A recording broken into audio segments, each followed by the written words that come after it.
220.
Hey everyone, it's Jacqueline and Adam from Pixie Dust PhD. Welcome back to the channel. We appreciate that you're here. Don't forget to leave a like on the video, and if you aren't already, consider subscribing to the channel. You can then ring that bell icon to receive notifications whenever we upload new videos. We just recently got back from our January 2023 quick trip to Walt Disney World. There's plenty of other content on the channel if you want to check it out. But a really anticipated item for me at least was that we were able to go to Space 220, so something brand new for us. Yeah, it was really great to check out a new attraction down in Disney World.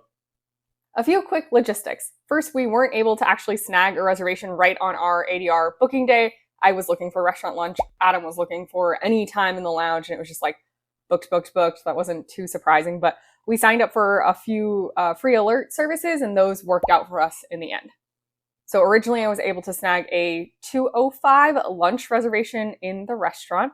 And then we had that for a while, but probably about a week before we left for vacation, a 1:25 became available, so I toggled our time up a little bit. And in the interim, I was also able to snag a pretty late lounge reservation. It was for 7:50. We decided we were definitely going to go to lunch, so obviously keeping that 1:25 reservation. And then we were going to hang on to the lounge reservation in case we really wanted to go back and have some more drinks or snacks if it was really out of this world. Nice.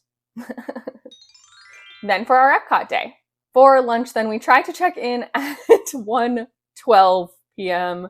for our 1:25 reservation, and we were told very strictly that you could not check in more than 10 minutes in advance. So most restaurants around Walt Disney World, you can do it 20 minutes in advance, and you can do it on the app. In our experience at Space 220, there was no app check-in. You had to go speak to a cast member, and it was 10 minutes, no budging. And then eventually you did check in. You talked to someone at like a check-in desk, and then they show you off to a lobby where you then basically wait to take the space elevator up to space until your table's ready. So we didn't end up getting seated until about 1:30 or 1:35. Not too late by any means, but it's not like you just check in and go and are seated. You may also have a wait in the lobby.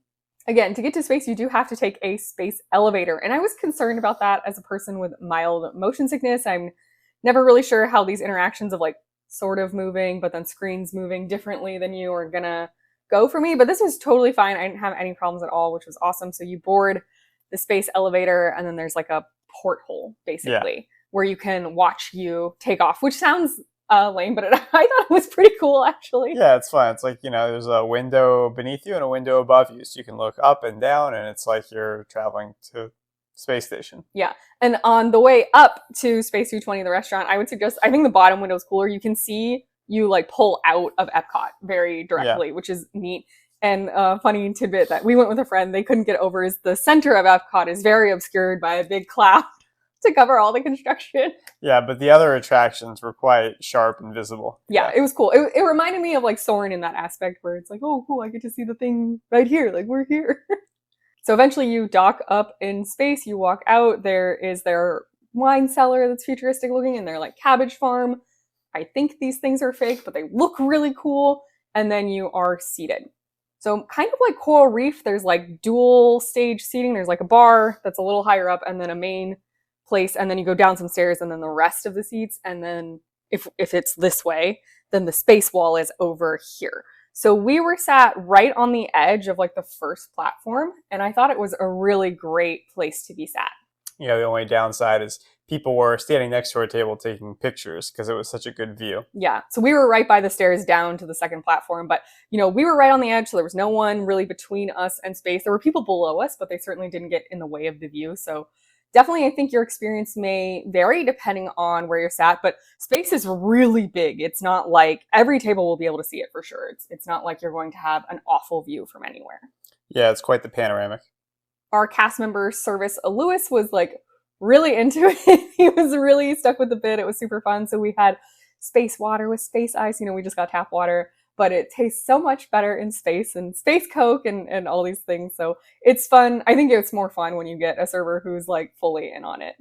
And then on top of the jokes and stuff, like he was awesome. So if you are sat in Lewis's section, I hope you have a good time too.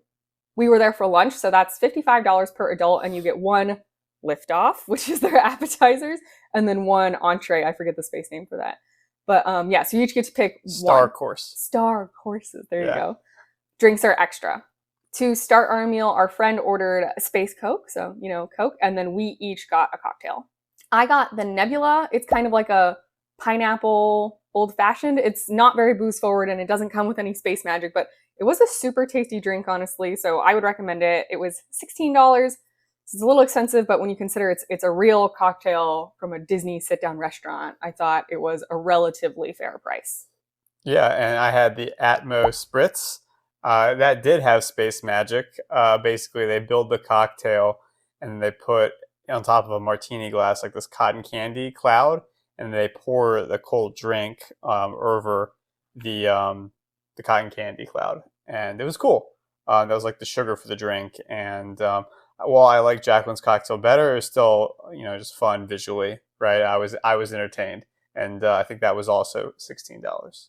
Yeah, and I was a little wary of Adams because it's like you're getting cotton candy and a drink, but it really wasn't overly sweet. Like it was a sweeter drink for sure. And the cotton candy completely dissipated and disappeared within 15 seconds. I'm guessing for the actual drink portion, they don't put any simple syrup knowing that they're going to pour it over cotton candy. So yeah, it didn't become like overly saccharine.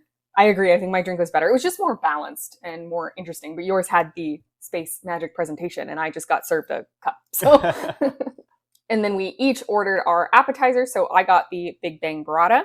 And I got the Blue Moon cauliflower. And then our friend got the Starry Calamari. So we all did get different appetizers.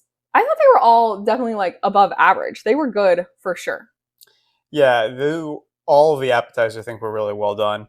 I don't think there was a single miss. They were all delicious. The calamari was like super good calamari. At the same time, for me, it's like, well, it's just calamari.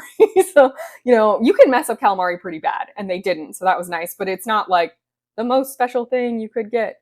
The burrata was really good. I mean, it was a nice hunk of burrata, and then there were some like sunflower seeds sprinkled throughout, along with artichoke hearts and like basically a salad, but it was like a really good salad. So I appreciated that quite a lot. And then your cauliflower was really nicely prepared. I really don't like blue cheese. Like, I don't like it. So I had a bite, but it was admittedly a pretty plain bite because I didn't want the blue cheese space dust. And it was good, but it tasted kind of plain to me. But I assume if you eat it with the blue cheese, it's probably a lot better. Yeah, the cauliflower is like buffalo fried cauliflower. So, it had a buffalo hot sauce, some blue cheese, and then like a tempura batter around the cauliflower. I thought it was great. Really enjoyed it. I do prefer the Spice Road Table cauliflower, though, if we're comparing it across Epcot cauliflowers. But it was good. Then we each ordered our main, and everyone at the table got the steak and frites. I think this is the downside of the prefix price, is like there was a salmon, there was a chicken, there's stuff that sounded interesting. But when you're like, well, I'm paying $55 no matter what I order, I feel a little pressured to try to get the most out of my money, which in most cases is going to be the steak. Yeah, 100% agree with you on that one, Jacqueline. But it was good. There was nothing. Yeah, it was a really good steak and frites. We all got it medium rare. They were all cooked perfectly. It was very tasty. You got probably 3 potatoes worth of fries. It was a Each. little Yeah. intense on the fry situation, but yeah, it was very lovely. Yeah. Just a little boring. I don't know. So the steak is in some sort of coffee rub, and I think the other thing that influenced all of us in getting it is while we were sitting there drinking our drinks and eating our appetizers, you could like smell them being fired in the kitchen. And the smell was kind of intoxicating. So, it's hard to talk yourself out of it with the money and then also with the like, oh, what are they making? Like, and you're looking through the menu, you're like, it has to be this coffee rubbed steak. Yeah. The smell definitely influenced our decision. It was really good. And in terms of the food, like, I don't think anything was the best I've ever had at Disney or like the most standout. And same with the drinks. Like, they were good. They weren't the best. It is a little overpriced probably, but what Disney prefix meal isn't. So in my opinion, I think the food is definitely above average, which I'm happy to say. And you're paying more for the atmosphere and the experience, right? Yeah, 100% agree. It's kind of like you do a character meal, but the character here is outer space. Yeah. Or, I mean, Coral Reef, I think, is also a good corollary where the character is sure. the aquarium. Yeah. Although that's like real live fish and this is not real live space. But, it's a good simulation, I think. Yeah, and I think really just all of the staff and cast members that work there are just so bought into you're in outer space now. Go wait by the airlock. All this stuff. They just every opportunity they really butter it on, which is a lot of fun. Yeah, and space does change while you sit there. It is slow, but things happen. If you get up to go to the bathroom at the wrong time, you might miss the most fun parts. So that was disappointing for me. Yeah, and then also what's really cool is that the daylight changes throughout the day as well. Yeah. So yeah, there's like lightsaber battles in space and some other fun things. Yeah, moonwalks, rocket ships and ships, spaceboarding, I guess. Oh yeah, they're like surfing / skateboarding in space, right? Yeah. It's fun. I'll also say that I was very appreciative that at least in our case, they didn't rush us at all. So sometimes when you do Disney sit down meals, you can tell they're like really, really trying to turn that table in 45 to 50 minutes. And this was super like, take your time, and they paced out our courses really perfectly. So it did have that more upscale feeling than some of the other Disney World sit down restaurants. And then at the end of our meal, when we were paying, we were given packs of trading cards, which when Space 220 first opened, I was under the impression that you had to get a kid's meal to get the trading cards and that they were only giving kids meals to actual children. So like a group of 3 adults could not go get a kid's meal and get the trading cards. So I don't know when that changed, but we were all given trading cards. And then again, I was in the restroom for this, but apparently our cast member server hyped up the fact that like 1 in 1,000 packs or something has a white trading card. Which is different than all the other trading cards, making it super rare and valuable. And so, obviously not sure what to believe. We went on the internet, and believe it or not, there are people listing these white cards for several $100s on eBay for some whatever reason. Collectors. So yeah, we opened our packs, and our friend got a white card. So that was fun. I don't know if this is like, if they're trying to get rid of batches of the trading cards and that's why they were giving them out to everyone. You might not get trading cards, but if you're interested, I think you could ask your server and see what happens. Yeah, definitely ask for the trading cards. They were all fun, little keepsakes for sure. After you're done with your meal, you go back out to the airlock, right, to take the space elevator back down to Earth, and the simulation that you see is slightly different, right? You're going down now instead of up. So again, I would encourage you to watch it, and no problems with motion sickness for me, once again, even after an alcoholic drink. That was a summary of our meal and experience at Space 220. Overall, what were your thoughts? Do you think it was worth it? Would you go back? All that stuff. Yeah, I would say prefix meal. So, if they change the menu, I would probably consider going back because I don't think I need to necessarily go again in its like current state. But if they continue to update some of the visuals outside, maybe change it from a prefix menu, or maybe change some of the items on the menu to try something different, I would consider going back because I did enjoy it. It was a lot of fun. I'm glad that I did it. I think it's definitely worth doing once. I mean, especially if you want to do a sit down meal at Epcot, I think this has something for everybody. Keeps folks entertained. Pretty good, American style menu, right? Which can be hard to find in the World Showcase at times. But all in all, though, I think it was definitely a good experience. Don't think I'd go back. Like running, I'm not running to go back by any means, but if they change a couple of things or make some updates, I could definitely see myself going again. Yeah, I agree with that pretty much wholeheartedly. I'm really glad we went. I'm glad we did it the one time. I had a lovely time. Everything was above my expectations, but I don't feel like I need to go back. I think this could be a one and done for me. Like Adam said, if they switch stuff up significantly, I'd be interested in a revisit. But we did have that 7:50 p.m. lounge reservation. We ended up canceling it because I just didn't feel like anything was special enough to justify going back when we could instead spend time at the Festival of the Arts booths or, other food and drink experiences around the park. Yeah, your time in the park is valuable. I don't really think you necessarily need to spend 2 hours doing a sit-down meal, but it was a cool experience. Again, definitely glad we checked it off the to-do list, right? And worth noting, dinner I think is $24 more. I think it's Yeah, $79. and you get another course, right? And you get dessert. Yeah. But like, in what world is dessert worth $20 plus? Unless the entrees and appetizers are significantly bigger, I would have a really hard time justifying that dinner price. But I don't even think I'd want them to be bigger because they were already pretty hefty on its own. So yeah, unfortunately, I think the prefix pricing is not going away. It's easier for the kitchen staff and they make more money, presumably. Yeah, I would say lunch is definitely the move, though. Lunch or lounge. Lounge anytime if you just want to try it out. Is basically lounges to the bar seats, right? Which it's probably a pretty fun experience, but I think lunch is definitely the way to go. I'm still glad we did lunch over the lounge too, because the bar looks fun and there's a separate lounge menu, so you can pick and choose things, although not from the whole menu. And then supposedly you can still get, like if it's lunchtime, you could still pay the $55 for the appetizer and the entree, or if it's dinner, you can pay the $79 or whatever the current price is for the 3 courses.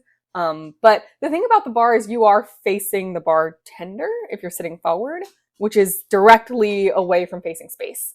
So I think your experience of the atmosphere would be pretty different and more just like going to a bar, which is fine and fun, but then what are you paying for? Because I really think most of what you're paying for is the atmosphere. Definitely. We have another trip coming later this year, and I don't think either of us are rushing to try to get another Space 220 reservation. We might, pop into the lounge. They were pretty decent drinks, and especially if they change any of the drinks, I'd be interested to see what those are.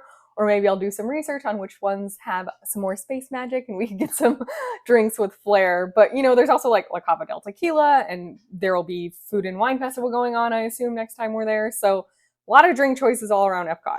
But yeah, I'm super glad we went once, and really no complaints, I think, other than like the fact that it's a prefix meal, but that kind of is what it is, and Disney's trending that way overall. I hope you found this helpful. If you did, remember to like the video. And if you have any questions about our experience at Space 220, go ahead and leave those in the comments down below, and we'll do our best to get back to you with a helpful answer. If you are hoping to get Space 220, good luck with that ADR day, and remember there are free dining alert services you can sign up for to help you out. I'll leave a link to a video that's already on the channel in the description below where you can see how we managed to get our Space 220 reservation. May the rest of your day be magical, and we'll see you real soon at Pixie Dust PhD. Bye!